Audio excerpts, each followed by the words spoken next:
रवींद्र वायकरांच्या उमेदवारीवर ठाकरे गटाचे नेते सचिन अहिर यांनी टीका केलेली आहे, प्रतिक्रिया दिली आहे. आपण पाहूया.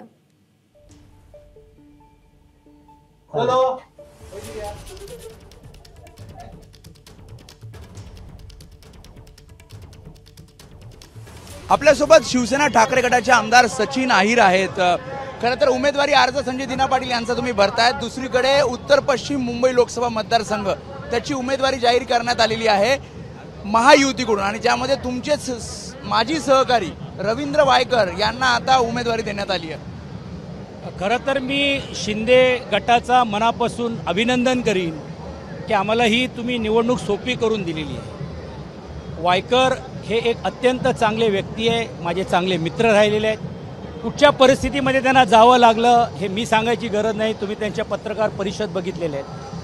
परंतु जोगेश्वरीसारखा मतदारसंघ जे पारंपरिक जे ते निवडून येत होते, हे व्यक्ती म्हणून नाही शिवसेना म्हणून निवडून येत होते, आणि म्हणून पहिली लीड आम्हाला जोगेश्वरीलाच मिळेल, आणि ही निवडणूक आम्हाला अजून सोपी केली, त्याबद्दल मी त्यांचा अभिनंदन करतो. भाजपच्या काही पदाधिकाऱ्यांचा त्यांना विरोध होता त्यांच्या नावाला, आणि यामध्ये आता ही उमेदवारी जाहीर करणं याच्याकडे कसं बघितलं जाईल? तिथं बघतोय की किरीट सोमय्या कुठे गेलेत, आणि किरीट सोमय्यांनी त्यांचे स्टार प्रचारक म्हणून घेऊन प्रचाराला यावं अशातली भावना आज सर्व जनतेच्या मनामध्ये.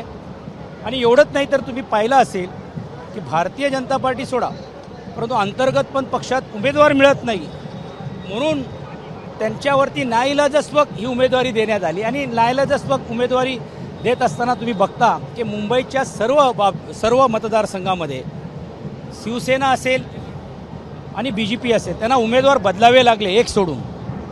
ह्याच्यातच आमचा विजय आहे. ह्याचाच अर्थ असा आहे की निगेटिव्ह इन्कम्पन्सी त्यांच्या विरुद्ध एवढी झालेली आहे की त्यांना पर्याय नवीन चेहरे शोधावे लागत आहेत, आणि नवीन जे शोधलेले मला अनुभव आहे, म्हणजे मी अनुभवी एक नेता आहे असं रवींद्र वायकरांचं म्हणणं आहे, आणि अमोल कीर्तीकर एक नौके उमेदवार आहेत. असं आहे की मी जसं पहिलं सांगितलं की इकडे व्यक्तीपेक्षा पक्ष महत्त्वाचा आहे, आणि त्याहीपेक्षा रवींद्र वायकरजी आदरणीय उद्धवजीच्या विरोधातल्या मतदारसंघामध्ये जाऊन विरोधात बोलण्याची हिंमत आहे का? ते त्यांच्याबद्दल बोलू शकतात का?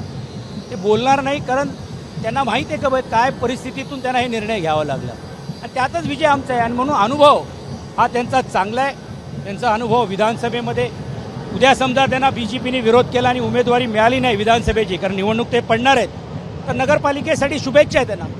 त्यामुळे होते सचिन अहिर त्यांनी सांगितले की कशा प्रकारे जेव्हा रवींद्र वायकर यांना उमेदवारी दिली जाईल तेव्हा ही एक लढाई आमच्यासाठी पूर्णपणे सोपी झाली असल्याचं त्यांनी सांगितलं. आणि शिवाय रवींद्र वायकर जेव्हा प्रचार करतील तेव्हा उद्धव ठाकरे यांच्या विरोधात ते बोलतील का, आणि किरीट सोमय्या त्यांच्या प्रचाराला येतील का, असा सवाल सुद्धा सचिन अहिर यांनी विचारलेला आहे. कॅमेरामॅन अरविंद बारगेसह वेदांतने, ABP माझा, मुंबई. ABP माझा, उघडा डोळे बघा नीट.